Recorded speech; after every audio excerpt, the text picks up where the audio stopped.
Dear Mr. Klein, we accept the fact that we had to sacrifice a whole Sunday in Matt's office for whatever it is you find appealing about this podcast. But we think you're crazy to make us record an episode without the requisite adult content warning, such as fart jokes or Joe's apartment and Oingo Boingo.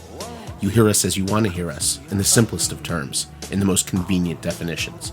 But what we found out is that each one of us is a giggly movie geek, a Rick and Morty superfan, a pretentious film school major, a princess, and a criminal. Does that answer your question? Sincerely, the New Wave Fan Club. What you just said is one of the most insanely idiotic things I have ever heard. Everyone in this room is now dumber. Listen, you little wiseacre. I'm smart, you're dumb. I'm big, you're little. I'm right, you're wrong. And there's nothing you can do about it. I didn't want you guys to think I was stuffy, all brain, no penis. And you down back into the fucking Stone Age River! I'll go down and why? Say it! Say it! Everybody wants to be naked and famous. Everybody wants to be just like me. I'm naked. Will you help teach me about this? What is it? A new way?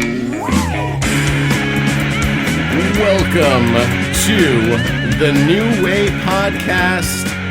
Once again, we head into the fray. Recording at an off time for us.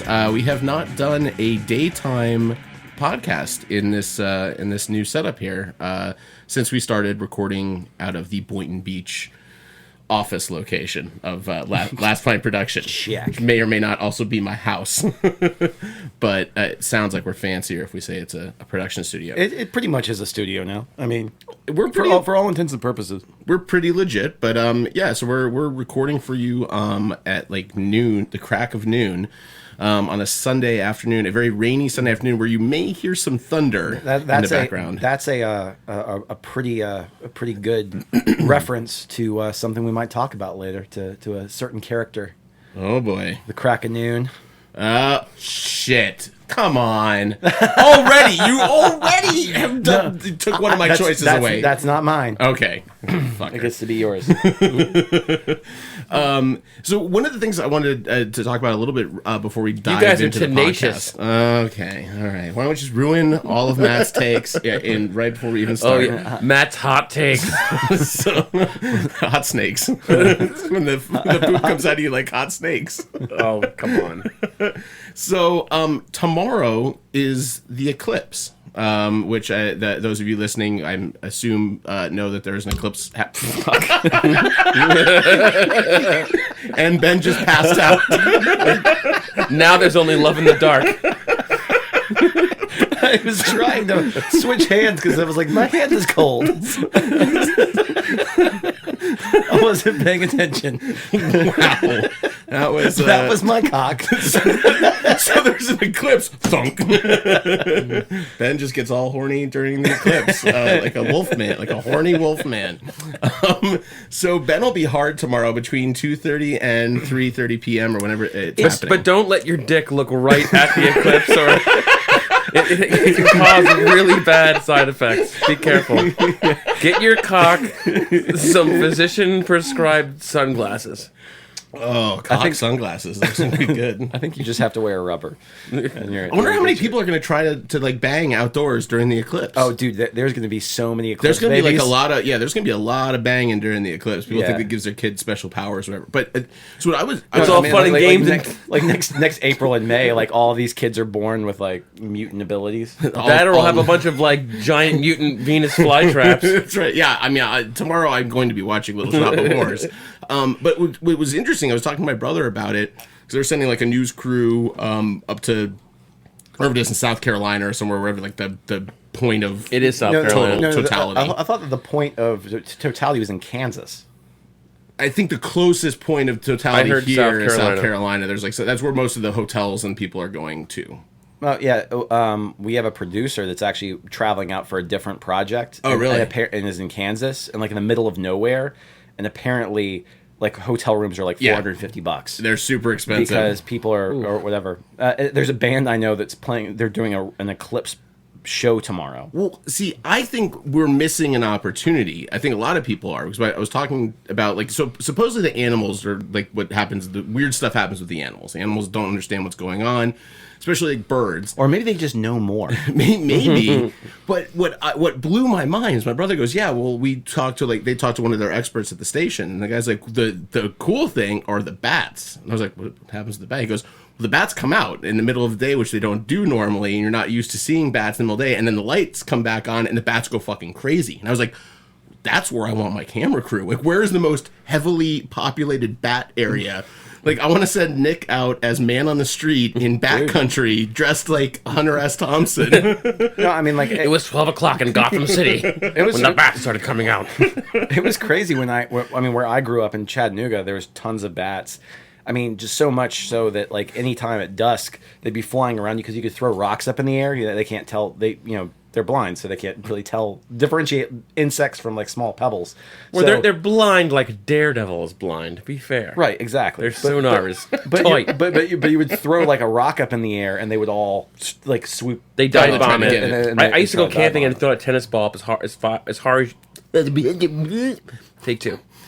Throw the tennis it's the ball eclipse. as high. Yeah, it's happening already. And anyway, they chase the ball. Whatever. Get it. Get it. I threw the ball. No, Come on. story's gone. I'm rusty. It's too early. I'm out of the game. I'm used to Skyping Everyone in. in this room is now dumber for having listened to it. That's right, Nick. That's right. Speaking You're gonna of, take that one for me too. I mean, or I could do this. Well, so What you just said is one of the most insanely idiotic things I have ever heard. to actually make a pretty decent seg, I'm interested also. So I've got two girls that are in elementary school right now. They just turned 4, but there was like this ridiculous amount of paperwork that we had to fill out solely because of the eclipse. Like, it was just like, Really? yeah, because there are people who are literally like, you can stay home on Monday. It's an excused absence, no matter where like, where you are in elementary school, like what grade you're in. And it's like, we recommend that parents come and pick up their kids at noon. And I'm just like, it's like, I remember eclipses. Like, I would just be, Not like this. There hasn't been an eclipse like this in 100 years. There are eclipses like this once or twice a year. They just happen over water. They don't happen over land. For totality, you do know that, right? That there are like 2 eclipses a year. I've never seen one with my eyes. This The is first time I'm world gonna is be able to see world it. is No. covered by so much No. water. It happens at a place that isn't inhabited by humans. That's like saying there's like evil creatures that live under the ocean. I'm not supposed to be impressed when one shows up on land. You don't remember making like the pinhole viewers were the eclipses when you were growing up. You never saw like a partial eclipse. Not on the West You Coast. didn't. You didn't make the pinhole camera at your pagan elementary school, like where By the way, Ben sends his I children. saw all those people. We must worship the eclipse gods. Closing early. But anyways, it's just ridiculous to me because I'm just like, I remember like multiple eclipses, not total eclipses, or total eclipse of the heart. She's singing that while it's happening. Do you know that? Oh god. What?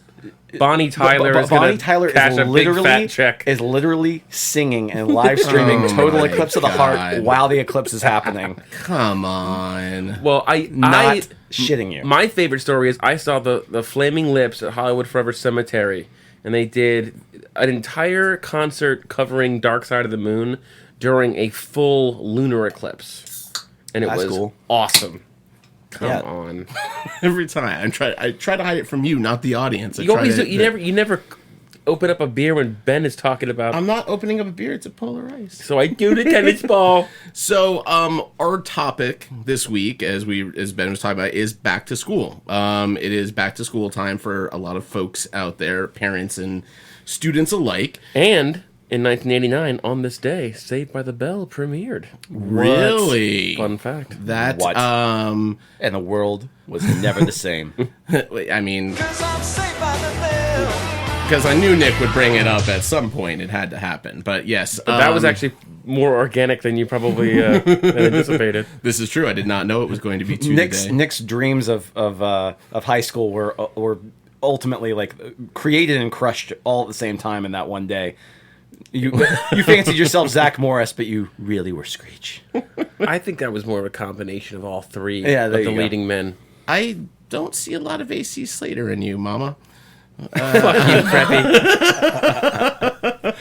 Preppy. So we thought it would be interesting, since it is back to school time, to do our kind of our usual picks that we do, but take one that is either elementary or middle school, one that's either middle school or high school, and one that's college, right? So basically 3 different generations of school movie. We already know we are going to overlap, so I literally have a list that I can just swap something else in, because there are certain ones I know Ben is very likely to talk about. There's one 100% Nick will be talking about. I think that you're gonna go over. I was trying to select mine very carefully. Okay. Because I think that ones Says the guy before we walked in. Now, what constitutes as school? It's like, okay, here comes a high concept list from Benjamin Scott Wilson. Hey, listen, Hold on to your butts. you are gonna make fun of one of my choices. Of course we are. Because Is it Alien? They had a book. They had a math book on it. it's Terror School. Take a hike, you elitist fraternity scumbag. Yeah, whatever 1929 silent film that Ben picks. It's 1955. Oh, god damn it. Is it really? Did you really pick something from Yes, I picked something from 1955. Look at the glimmer in his eye. You know he's not bluffing. I'm not. That Just feel mischievous free glimmer. to tune out at whatever point that Ben starts talking about a movie that you neither have seen nor will ever see. Well, we're gonna have to change that. Yeah. I think you should just go back in and select that whole portion and then make it sound like the Rugrats, just like. The Rugrats. You mean Charlie Brown teacher? Charlie Brown. That's my name.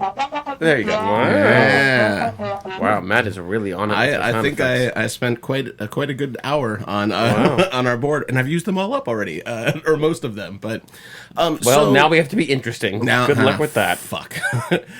So I don't know who wants to start. Ben, you want to start with your strange 1955? No, pick? I mean I figured we would all talk about the elementary one, Okay. kind of go in age, and so All right. maybe we could circulate around a little bit about that.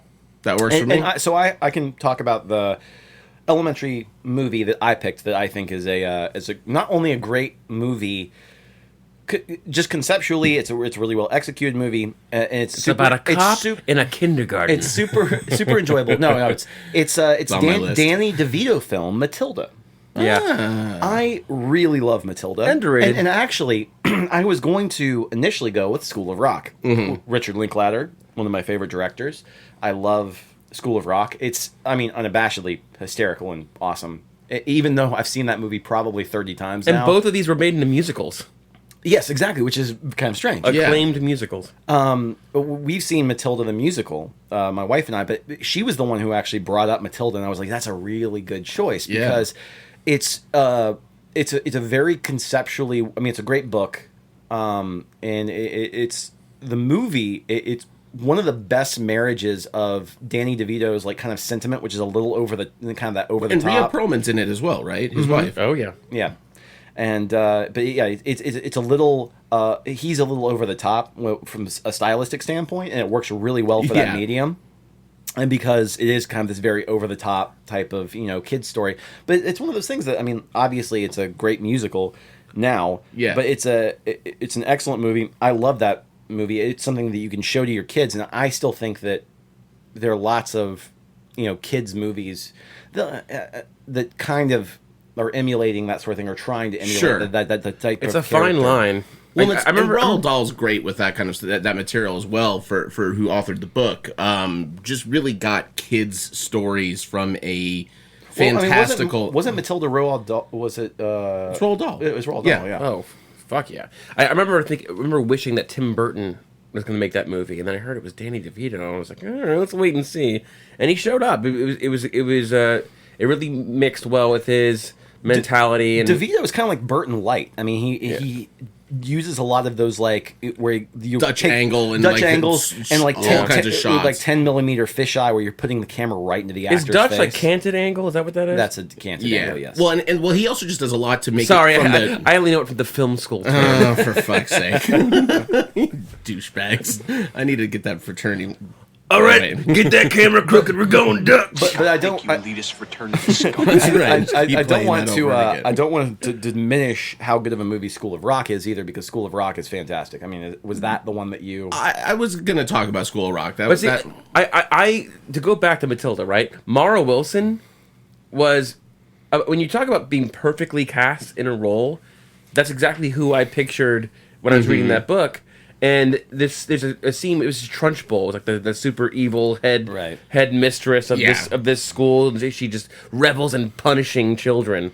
It's sort of like a more aware Willy Wonka. She knows she's punishing them in inventive ways, and she's loving it. And she makes that kid Bruce eat that whole.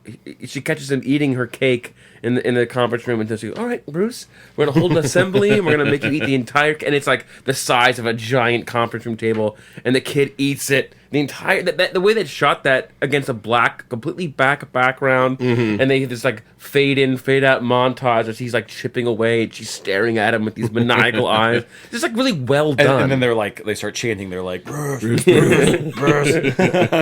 That scene when you're reading that book as a kid is like such an important scene in that book, and it's the first time that a kid really like stands up to Trunchbull, and right when you think that the kid's won, what does she do? She picks him up and what does she do to him? She like throws him out the window. Yeah, she does something like terrible. That. She throws several children throughout the movie, light fatal beating. But I remember seeing that movie and not expecting much, honestly, because of DeVito. To be quite honest with you, and he nailed it. Yeah. But I mean, again, it also helps. I mean, I think the best children's authors are Secret Service British James Bond spies. This is true. There's something about that occupation translates to dark child writer. Yeah, in case you guys don't know... Google Roald Dahl. Google Roald Dahl. And James also Bond. read Boy, which is his autobiography that he wrote. Talks about the horrible car accident he had as a kid. His nose was cut completely off, and the guy lived a crazy fucking life. Yeah, he did. But he was literally a James Bond level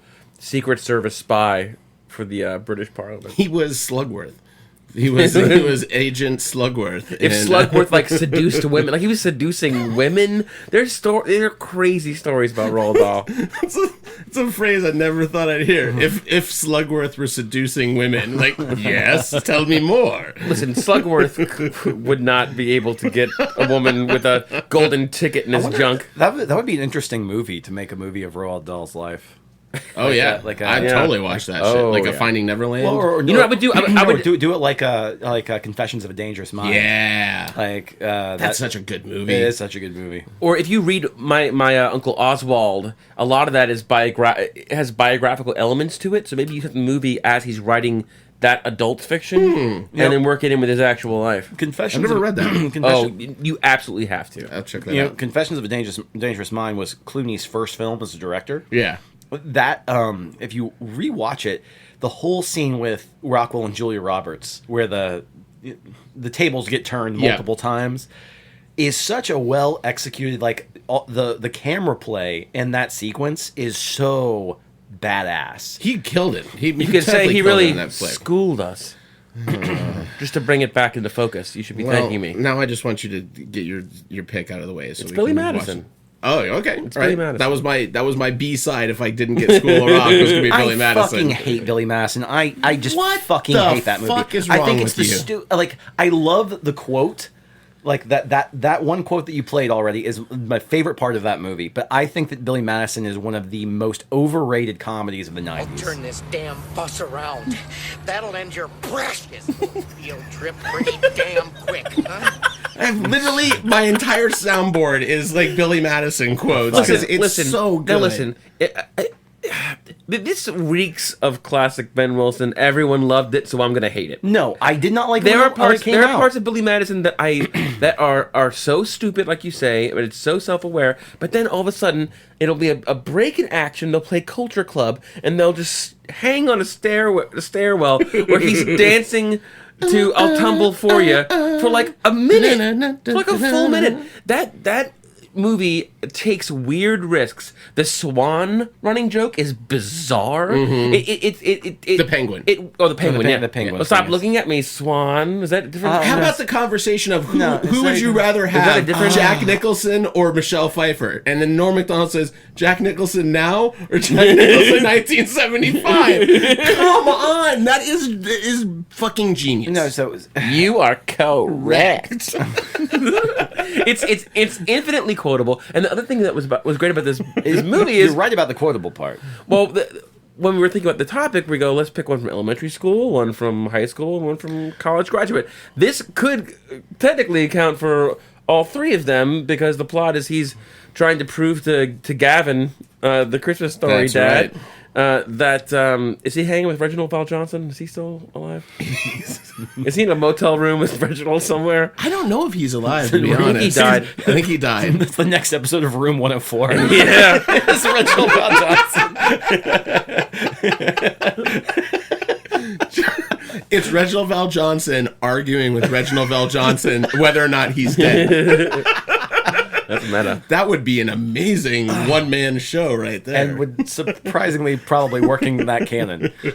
No, I think the reason why I just think as a movie, also Billy Madison is kind of responsible for Adam Sandler's terrible film career. But I hate Adam Sandler. Sorry. Jeez. But also you compare it against. Do it. Go ahead, Bat. It's not funny. But Back to school. Back to school. Stop looking at me, Ben. Prove to Ben I'm not a fool.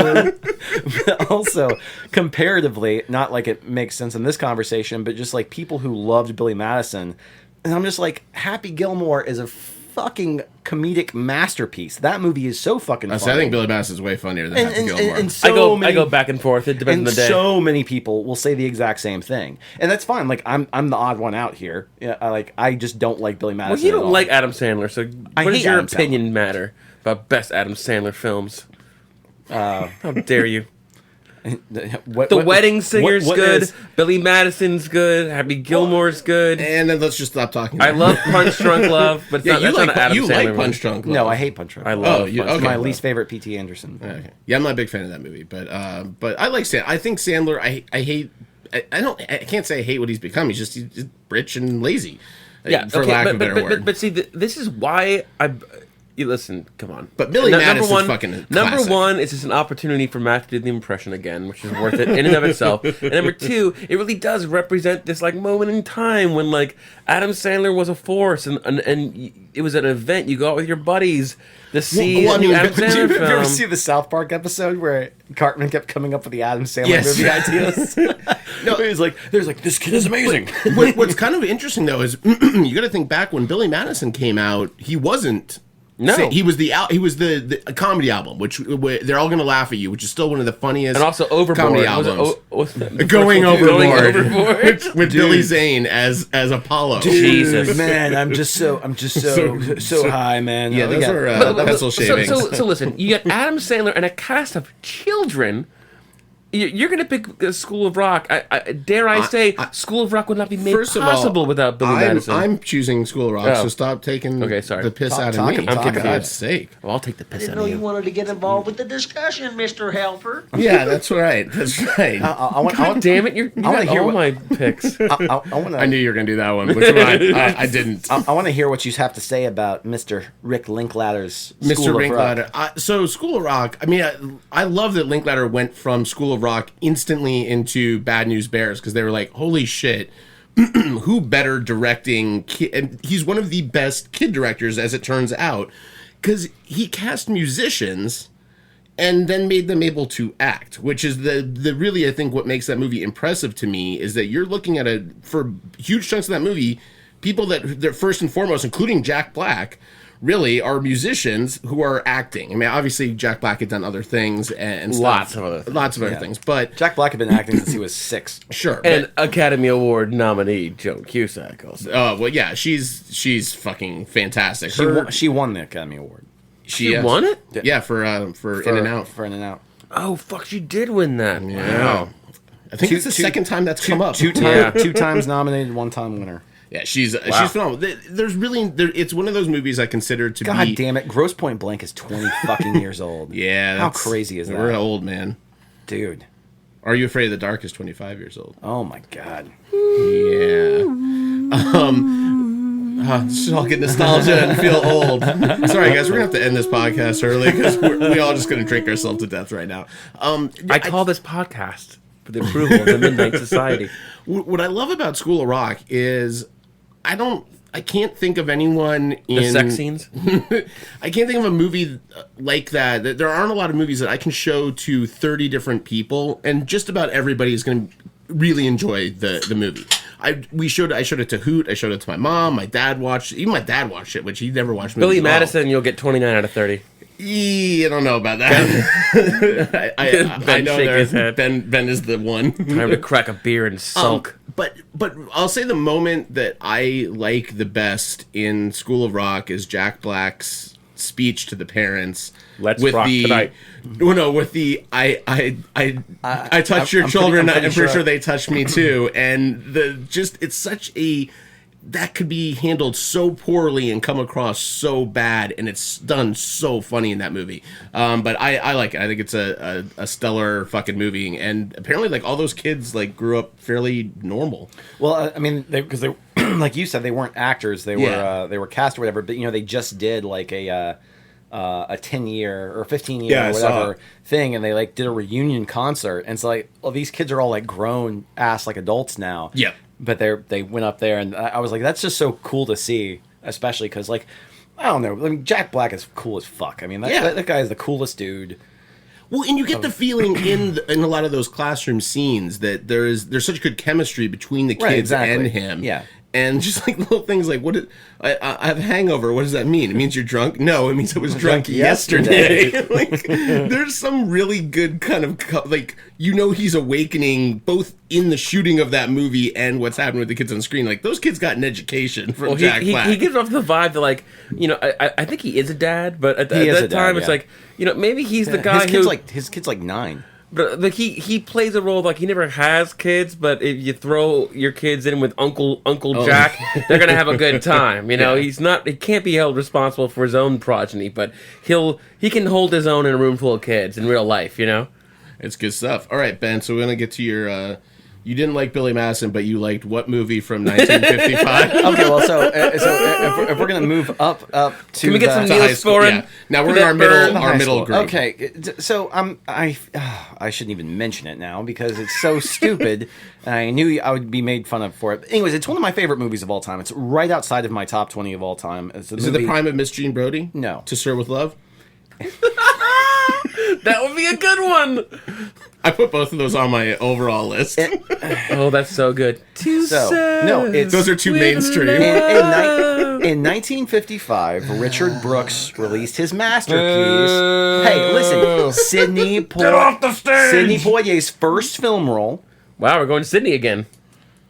Blackboard Jungle. Have you ever seen it? I actually have seen Blackboard Jungle. I love Blackboard Jungle. I mean, it's got a pretty good fucking movie. Yeah, Glenn Ford plays okay. So basically, one of the reasons why I picked it is because it's Dangerous Minds. Only it takes place in the 50s, and in a school that has been recently integrated, like there are black and there are white students, and so there's Glenn Ford basically plays this teacher who's like a World War II vet, like he's like an army guy, and he comes in.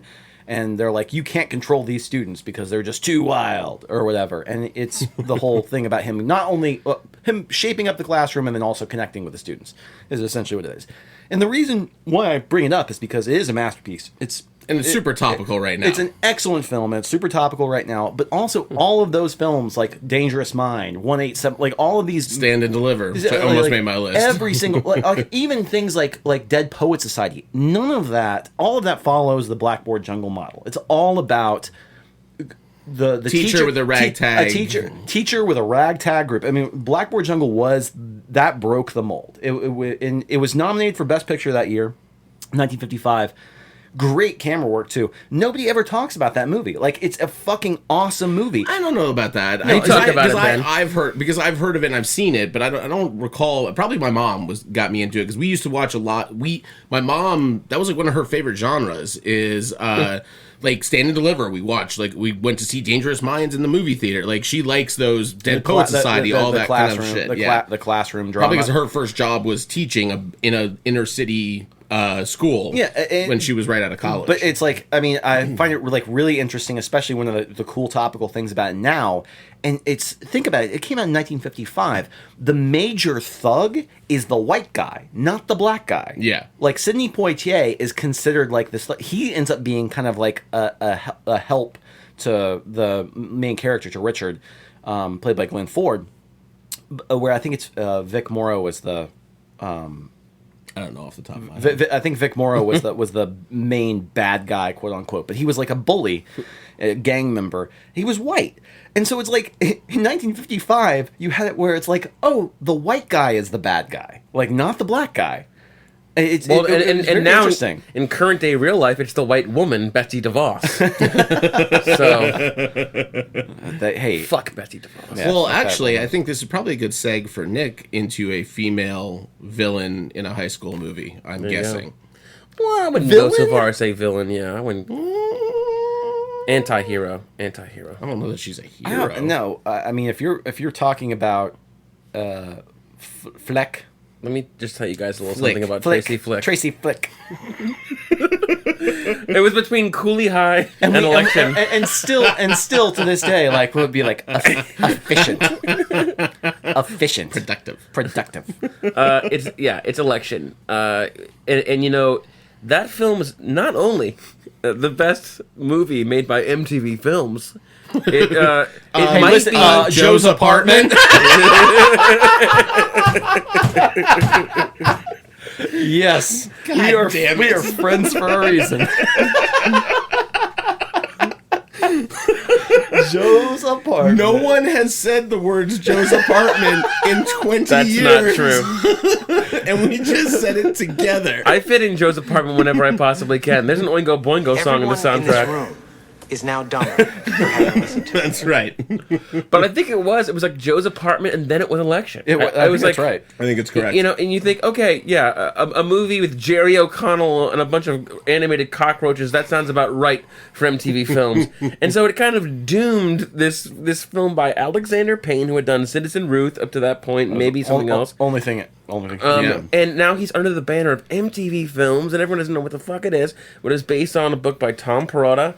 And it's about this sort of maniacal high school student who is just so driven and raised by this single mom. She feels such pressure to succeed at any cost.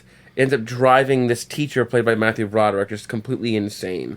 Well, and so I think that the interesting thing about Election, for me, is that obviously, like you said that Tracy, like Matt over here said that Tracy Flick was a villain. I don't think she's a villain at all. I think because you just look, like, you know, people probably kind of like that super driven, like, always kind of goal oriented, goal focused, those types of people. They could be annoying. And it's annoying, who are very annoying or very over the top. But it's only just holding up the mirror to you. The whole point of the movie is it's holding up a mirror to you about how you're not working as hard. Right. Well, and if you don't like it, maybe you should work as hard as Tracy Flick. And so that's the thing, is because ultimately at the end of the movie, the person who is successful is Tracy Flick. And it's like, you want to root for the Matthew Broderick character, who's just really, when it comes down to it, they frame it in a way where he's like, oh, this is a good guy, but he's a fucking scumbag. No, he's a scum. I think they're all villains. I don't know if he redeeming people in that, other than maybe the brother and the girl. I don't think that Broderick. I don't think Mr. McAllister is a scumbag. I think that he's a scumbag. I think He's that kind of he a cheats. scumbag. He cheats on his wife because he is so. He gets to a point in his life where he's wondering, what is he doing? What is he doing? He thought he liked his job, and now he's questioning everything. He's questioning his family life, and he was driven to this momentary, like, I need something that's going to make me feel alive. You know that's why Vince Gilligan had him as his original choice for Breaking Bad, was Matthew Broderick. Oh, that's and That's you interesting. can completely see that in Election because it's fucking Walter White. Oh my god! And one of them just goes to sell meth, and one of them goes to just rig a high school election. So there's one very small scene where he's taking a shower in the gym, where he's just like, "Can I get an extension? Can I?" Fuck them. Like he's parroting his parroting a student. I thought you were going to talk about the best. See, he washes himself twice in the movie, and it's not his whole body. It's the ball cleaning in the hotel shower to get ready for his date of just washing the sack. He's going to cheat on his wife, and the thing is, like, it's also the king of montages. Like, there's so many like great montages, putting the ice in the sink for the champagne, and straightening his tie, and showering at the school. The thing about Election for me is like it was truly like the first like film school film. It was the first film I think. I had never listened to a director's commentary until that one, and that really sticks out in my head because Alexander Payne, from the very start, there's so much symbolism and so much like premeditated scenes and props that it blew my mind when I listened to that first director's commentary. Well, I still remember because we've talked multiple times. Like you said at one point to me, The Election's one of those movies that you would not change a shot. Like you wouldn't change anything about that movie. Yeah. And I love the fact that you have somebody who's considered a really terrible actor like Chris Klein, who just fits so note perfect in that film. You didn't know he was a bad actor. You thought he was amazing. You're just like, oh man, this guy is elevating his material so much because like and coins the phrase "have a hot tub." I swear, probably one of the hardest times I've ever laughed in a theater was when he starts reading his speech. For me, it's the prayer. I was on the floor. I was working in the movie theater can at you the YouTube time. that? God, that's so good. I have I have that, but the thank you for blessing me with what women tell me is a big dick. I think is one of the funniest written and delivered lines. Or just like after school, sometimes we go back to her place for a hot tub and a fuck. It's amazing if you guys go back in our podcast. We did a podcast called One Hit Wonders, which featured Chris Klein, and we put that quote in the opening of that episode. Yeah, I mean, I think Elections come up in multiple. Oh, It's so good. Hold on. So he's running for class president along with Tracy Flick, played by Reese Witherspoon. This is this dumb, lovable jock. The best Reese Witherspoon has ever been. It really is. And they love him. They love him. Chris Klein, ladies and gentlemen.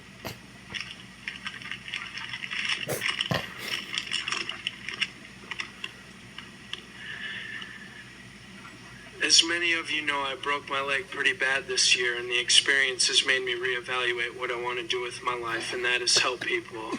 When you think about it, a school is more than a school. It's our second home where we spend all our time and grow as individuals. This is no punctuation. That's the best part. Is our school everything it could be? I want our school to reach its true potential. That's why I'm running for president. The best part is that he's leaning over. Like he's at like this 45-degree angle, like kind of leaning. Against Westside for the touchdown that won the game by 3 points. So I let you down like I didn't then. I promise we can all score a winning touchdown together. Vote Paul Metzler for president. Thank you. But there's so many great. Thank you, Paul. That breath, like where he's just like, and just continues on with the. I mean, which is great because it's so relatable to so many people that I knew in high school. It's so note perfect. I mean, that's because we all knew that guy too. We knew the most popular. And another kid thing with school. Alexander Payne, it's so fun is he went back into his home state of Nebraska to shoot that in his sleepy town, and a lot of that, including the janitor who plays a surprisingly large role in the plot. If you haven't seen the movie, a lot of them are Nebraska natives with no acting experience. Well, no, that that's were like teachers or worked there in his city. You've seen Nebraska, right? Yeah. That's such a good movie. That was my favorite movie of that year. I love Alexander Payne. I've heard he shows his dick to people at parties, and while you've heard he's an asshole too. He's a total asshole, but I love his movies. But how many P.T. great Anderson's directors? also an There are a asshole. lot of assholes out there, but they can make good movies. Assholes can make good movies too. Which lesson brings us to your. Yes, so I have to look up which. It's also the 10-year anniversary of the release of Superbad today. Also. Yes, it is. I saw a bunch of stuff on that this week. Such a good fucking movie. I really thought about choosing. Thought you might use that one. I was really close. The only thing is, it's more about teenage It's not about school. It's not about school, and that's what took it out. Their first half is about school, and then it turns into something else. Although I think it's very funny that like that movie is about school. Although that I feel like when that movie came out, that defined my post-college relationship with Paul Mamalito a lot more than it did for anything I had in high school. You can ask me, my pre-Ben and Nick best friend Casey. That movie is so close to us in high school that like people called me after the movie came out and were like, "Have you seen it?" Like they were like nervous. Like this is like a documentary on your high school life. That's funny. So I chose one that I was worried wouldn't fit the bill because there are a lot of things that take place outside of the school. But I chose Richard Kelly's opus of Donnie Darko as my high school movie. I like it.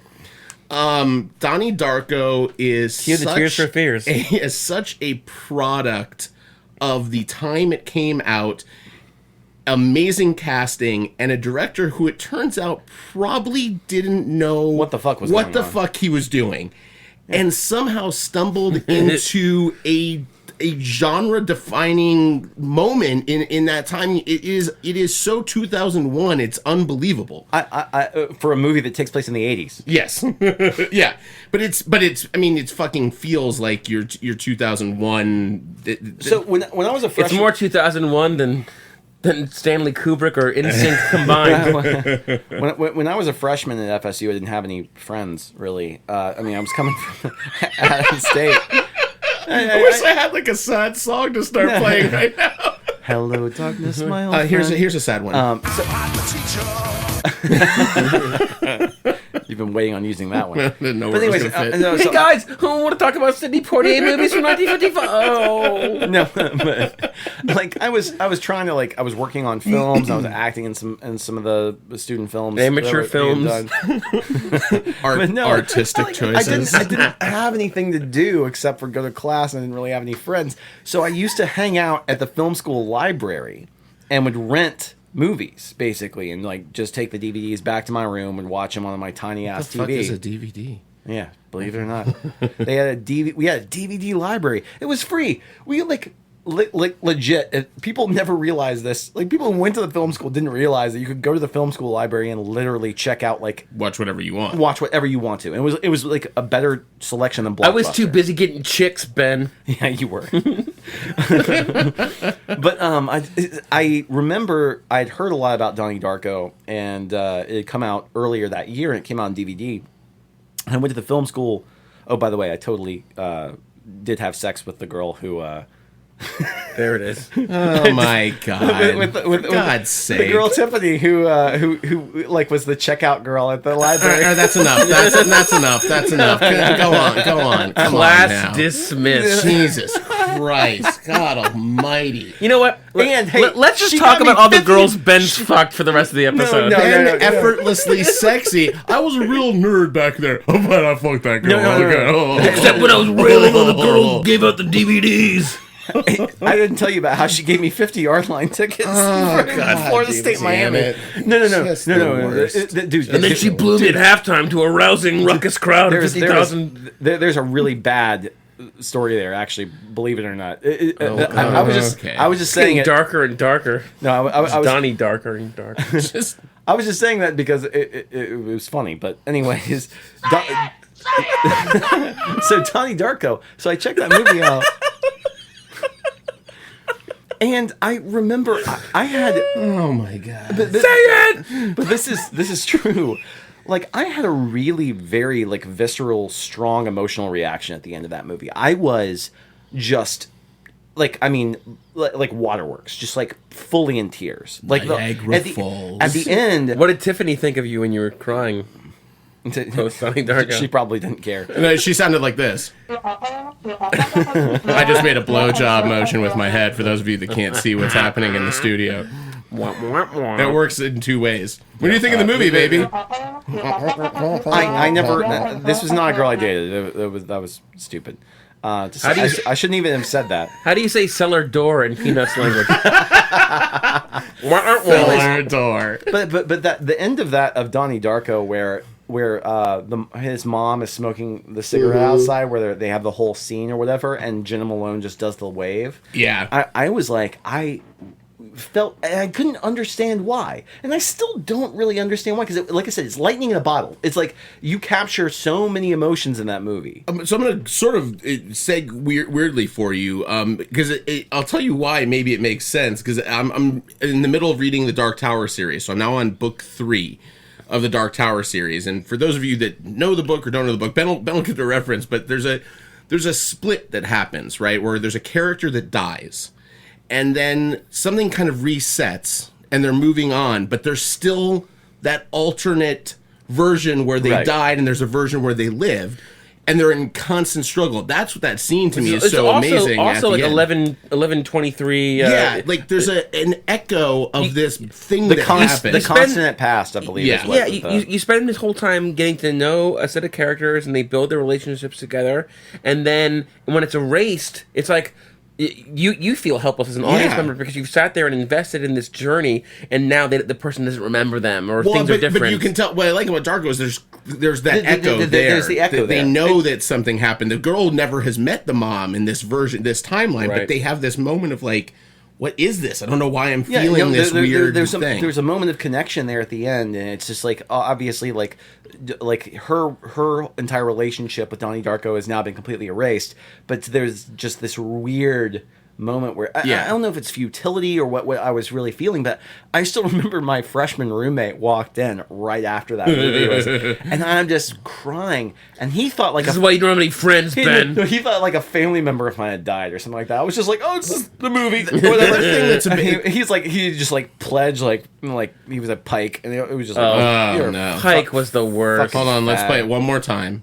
Take a hike, you elitist fraternity scumbag. Yeah, that's Pike for all the Pikes out there. Actually, though, those guys ended up being really nice and were friends of mine later. I dislike them, but Pike was the worst. They were the assholes. What's great about Darko also is it's so open to interpretation. Because I remember when I watched it several times, and I still hold this take, even though Richard Kelly is kind of more over-explained it at this point and kind of put he almost ruined the movie. Put a period on it. But I always thought what I liked about the movie is I felt that Split is when he calls his mom a bitch. There's this big moment where he gets in a fight with his mom, and she's like walking away from his room, and he's just like, he's pent up, and the argument's already over, and he's just like, bitch, and she stops, and she's startled, and then the whole movie, to me, I think that's the tangent. It's that moment that he's got to get that moment back, and that means sacrificing himself, all this shit.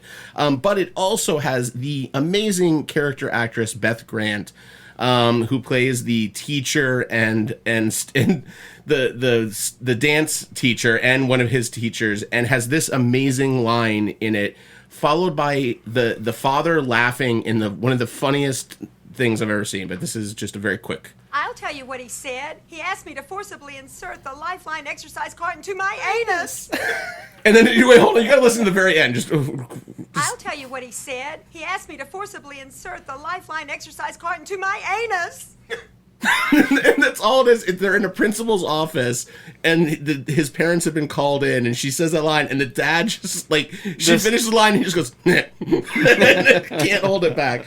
It's a fucking great movie. Well, you know what? One of the cooler things is, remember, I forgot what the actress's name is from The Graduate.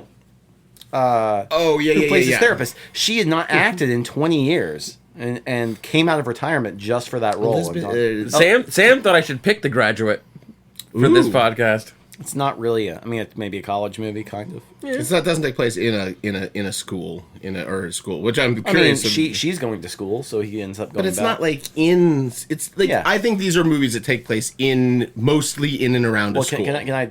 Oh boy. Okay, can I drop? There we go. No, it's not. It's my college one. My college one. Listen.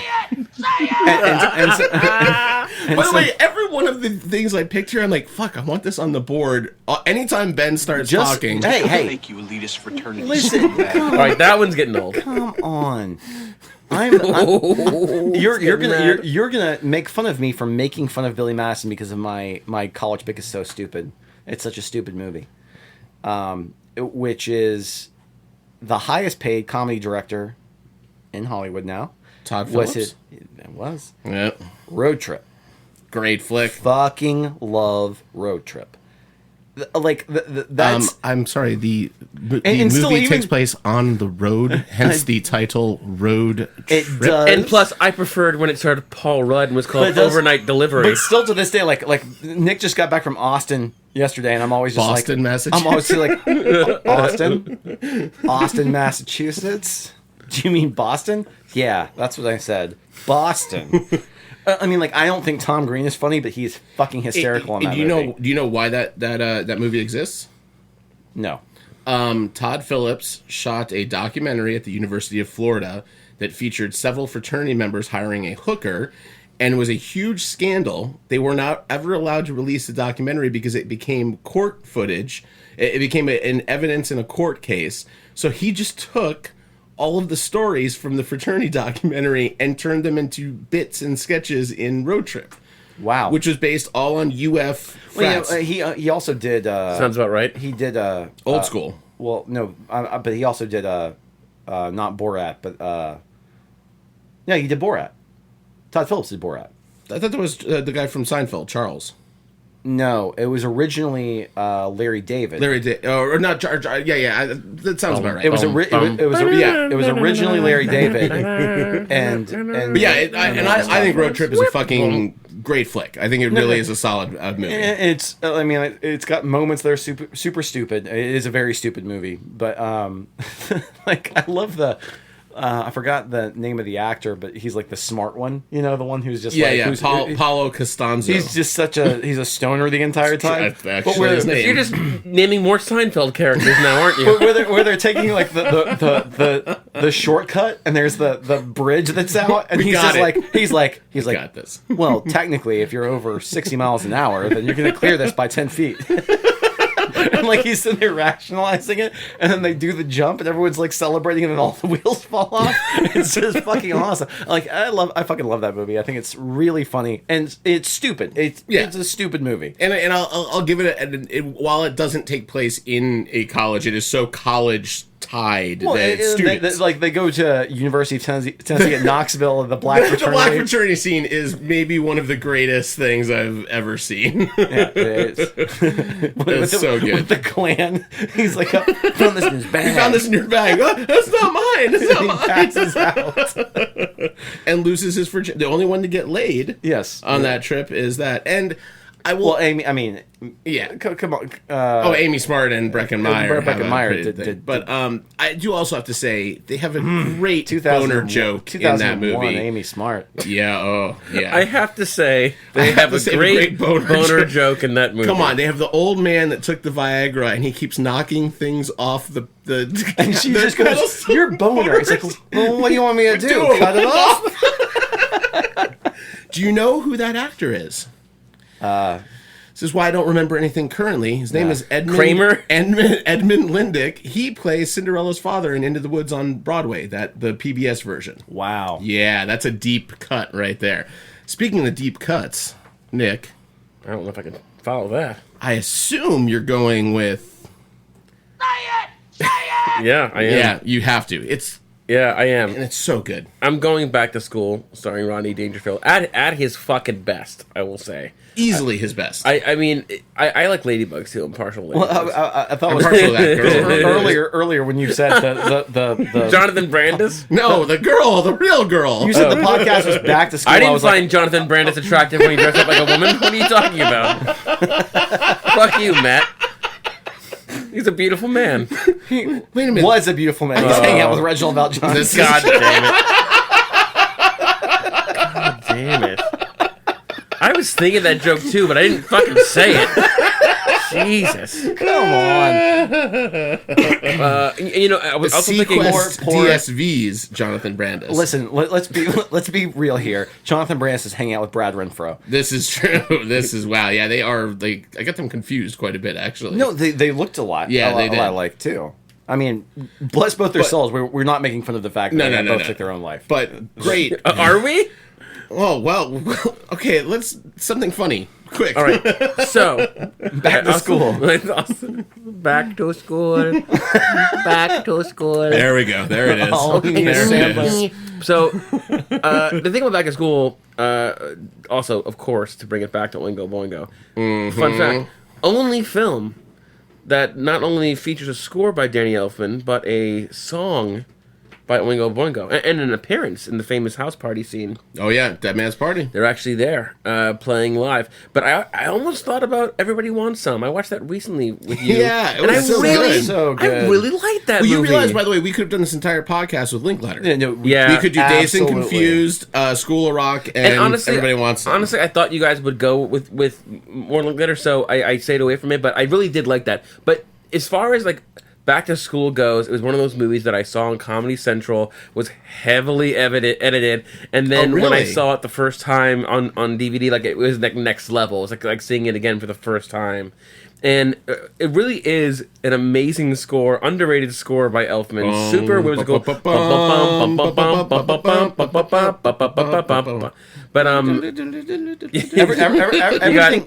Robert Downey Jr. Every score that Elfman did between 87 and 94 is pretty much gold.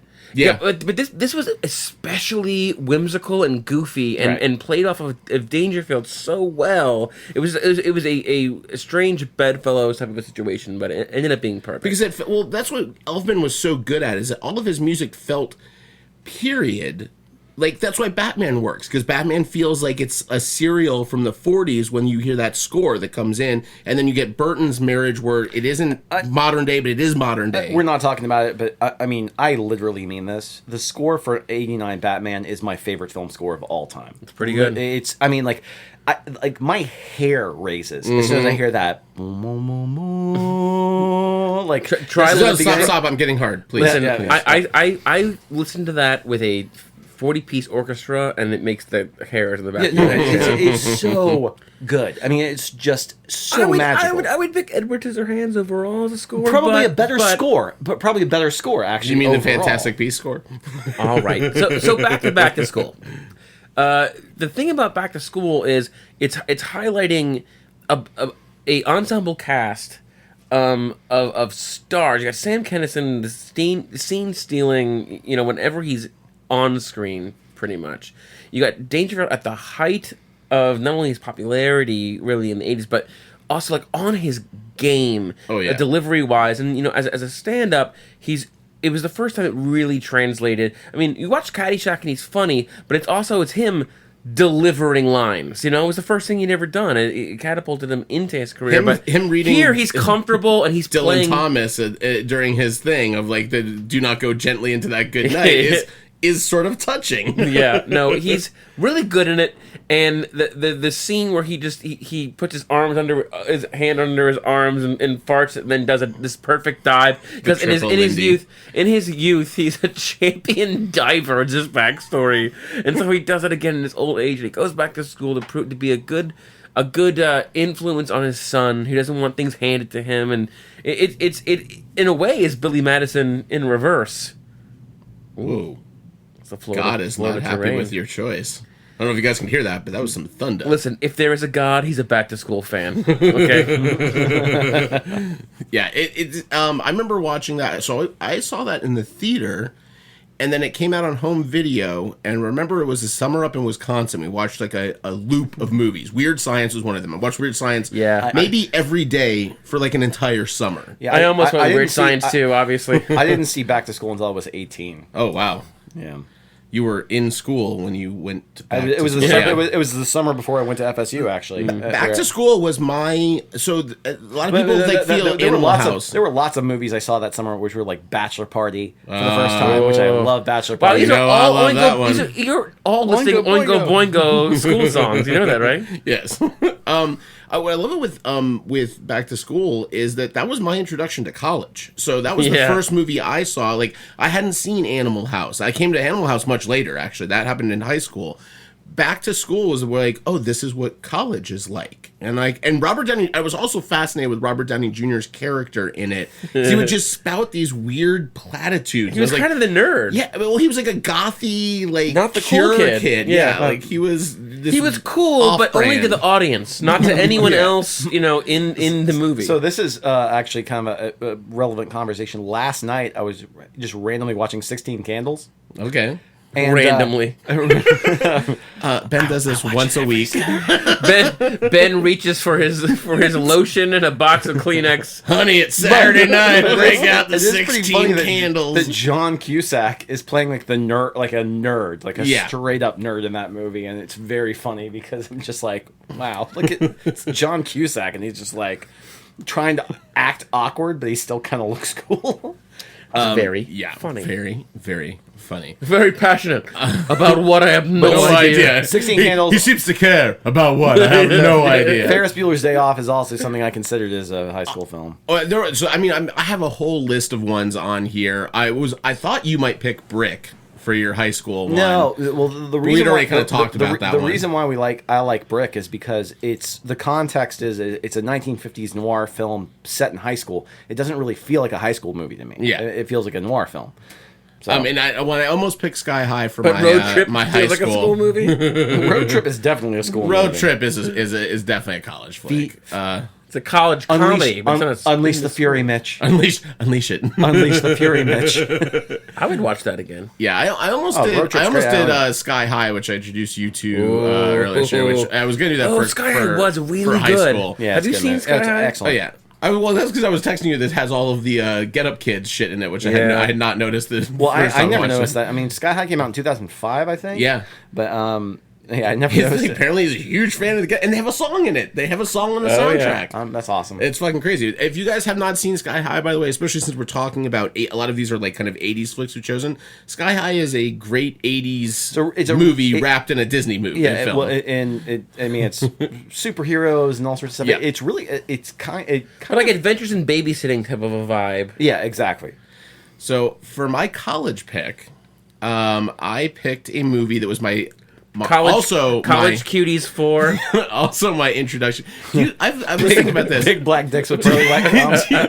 Do you think if we did a porno podcast, Ben would pick like one of the first pornos that are like a lot of people haven't seen this, but I feel that getting off to something in black and white, you lose something with the color. It was notable for the first time that we saw knickers on screen. The filmmakers of Deep Throat studied this film.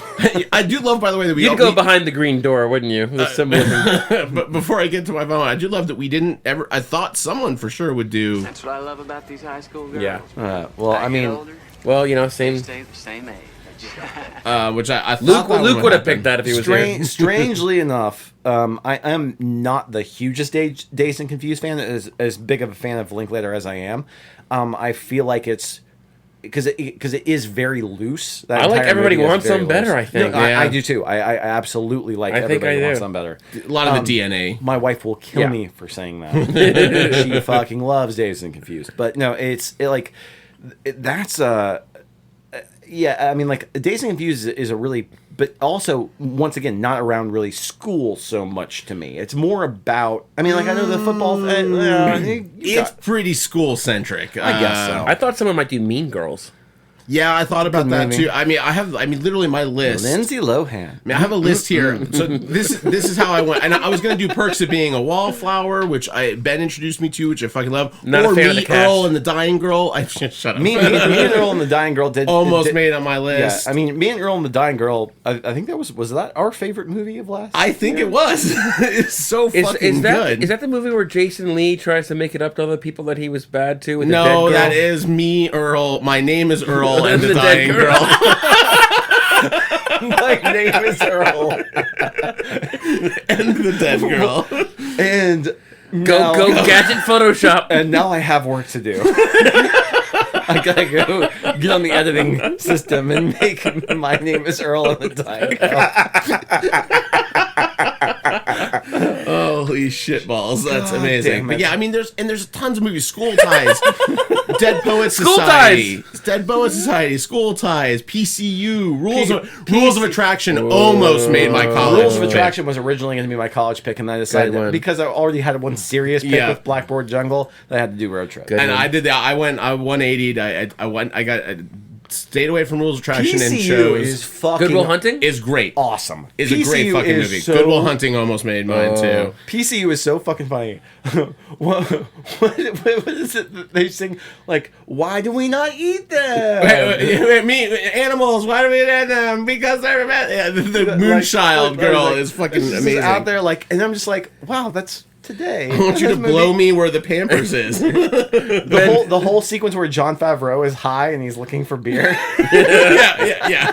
Ben, do you remember when we saw the band, the reunion show, and like the reason they called that name is that people would see a poster and they would see reunion show and think it was somebody better. That Everybody gets laid. Everybody gets laid joke to me is one of my favorite parts of that movie. The one that they want to call themselves like Pavlov's dogs or something. They're like, too college radio. I love that shit. So I chose another college entry that was that introduced me to what I thought college would be, except I would never be smart enough to go to this college, which is Real Genius. I fucking love Real Genius. With Val You can't Kilmer. be serious. It is God.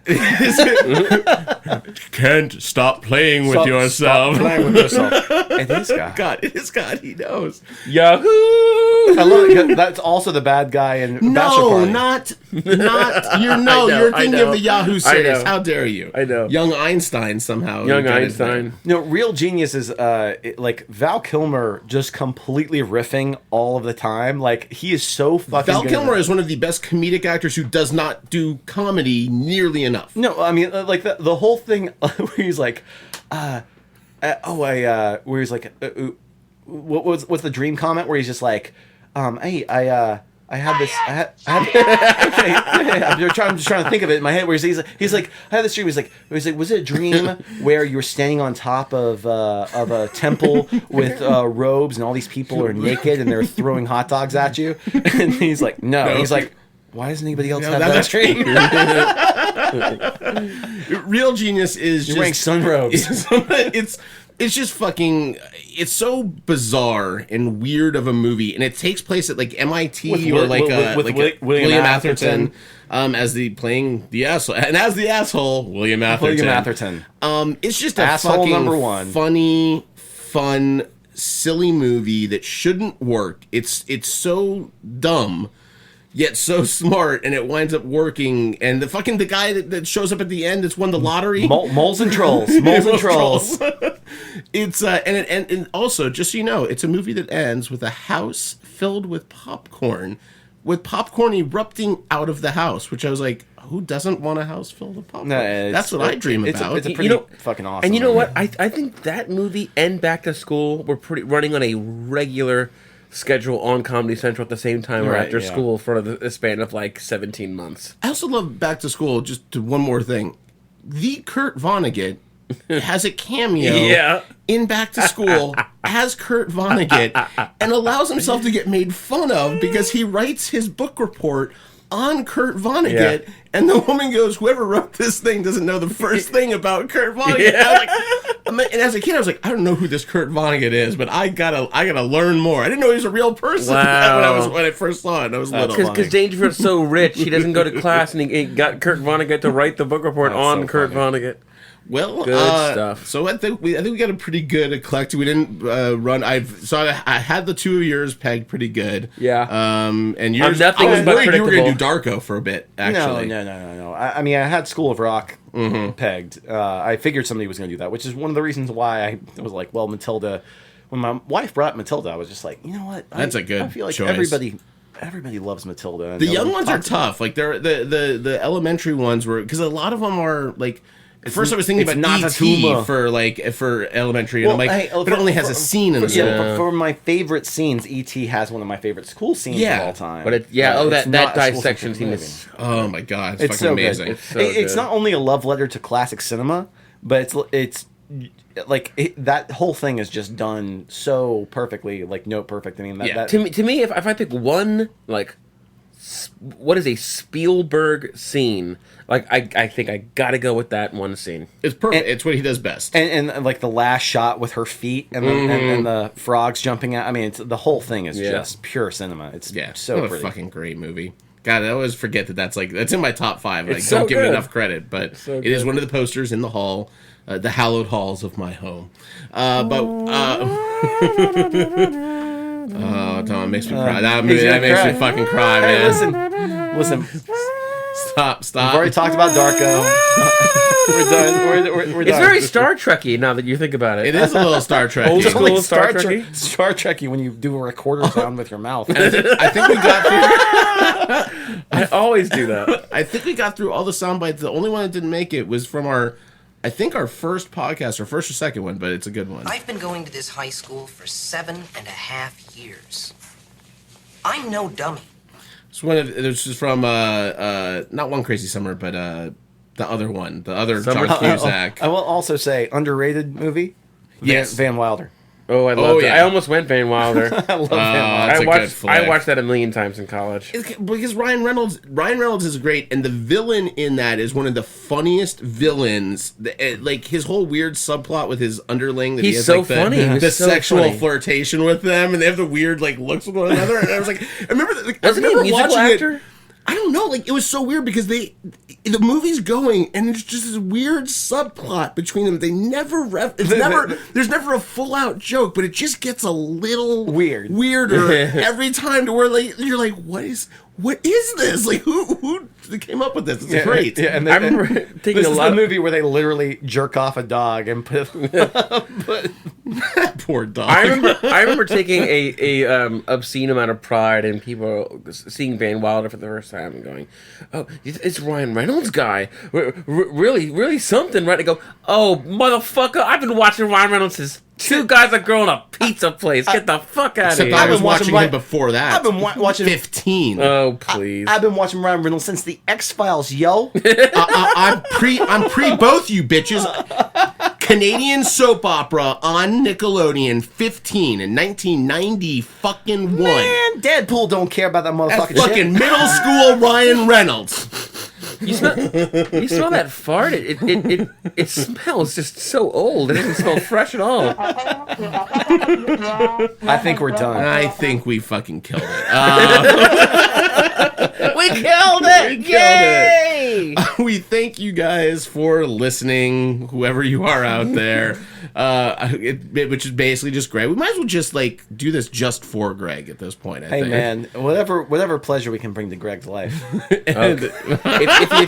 If you'd like an 8x10 signed glossy of Benjamin Scott Wilson, please send a self-addressed stamped envelope to The New Way, care of Matthew Shank. Now, I think we may, an upcoming episode, I believe we're going to have Mr. David Crespo sitting in studio with us. He's coming to visit town and would very much like to do coming to visit town and would like to do Guess the podcast. who's coming to podcast? So if you're a big Dave Crespo fan, you're going to want to tune in over the next couple of weeks because shit's about to get real. There's only one, the one and the only David Crespo. The one, I mean, there's none other. And he'll be bringing us some delightful beverages from Seattle. Yes. So Coffee? that's always good. No, fuck coffee. Whoa. Sorry. I get so angry to take such a stand on coffee. A coffee porter, perhaps. Matt's over here like, fuck racism and coffee. Thank you for listening. We hope you enjoyed it. And by the way, if there are people out listening that we don't know about, feel free to reach out to us and maybe tell us what you'd like to hear a podcast on. We're running out of ideas. Talk to us. We've done everything. We don't know what else to talk about. We need to know we're not just John screaming Arthur, that's into your a cue. vacuum. Yeah, somebody fucking help us come up with some stuff. But we thanks for listening. lonely. And tune in for whenever the next one airs, probably in 2 weeks. I think I'm drunk. From when you are we really from Yeah. one? No, it's a big touch of Brett. You okay, fucking? Do you have your naked feet on my It's called desk? touch of Brett. Do you have your naked fucking feet rubbing them on my Who desk? calls a beer touch of Brett? What really? are you doing over there? Put Nothing. your fucking foot. Don't worry about it. Oh, God, it's so gross. All All right. right. Thanks for listening. The day is ruined. Bye.